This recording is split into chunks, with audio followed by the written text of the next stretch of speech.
When you're working with a design, let's go ahead and come over to where our designs are.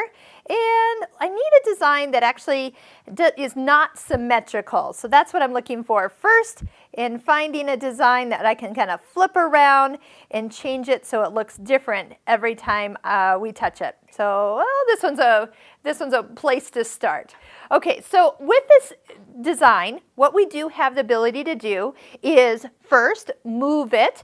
These 4 features right here is what we're going to highlight now. So when the first one's selected, that means that if your design has the green box around it, you can move it. If you move it outside the hoop or into the hoop, if you wanted to get back to the center, touch the center of this control area.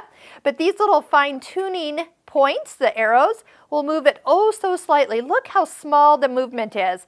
It is 1/10 of a millimeter every time I touch it. So if I wanted to move a little faster, just hold the stylus on the screen and it will kind of start to jump a little bit quicker.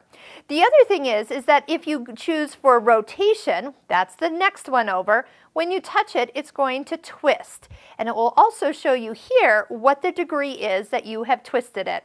Now, if you accidentally twist it or rotate it, you can always use the undo and bring it back to the last location that it was at. You can undo it multiple times, and then if you go too far, a redo is right there as well. Because sometimes what I'll do is I'll go, oh, I need to move it, and then, oh shoot, I was still on the rotation.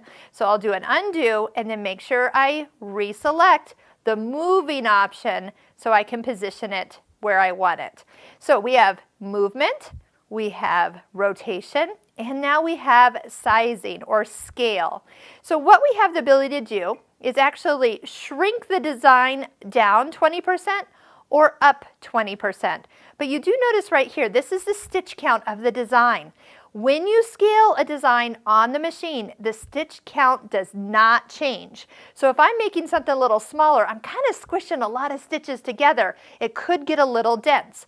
Vice versa, if I make it a little bigger, I'm spreading out those stitches a little bit. You might have some gaps in between. That's why the machine limits you to 20% up or down.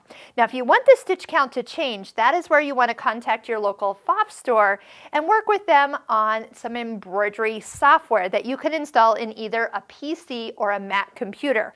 Now you have unlimited sizing options. All the stitches will increase or decrease depending on which way you're going, and you have the most versatility. Again, I'm going to kind of undo the changes I did.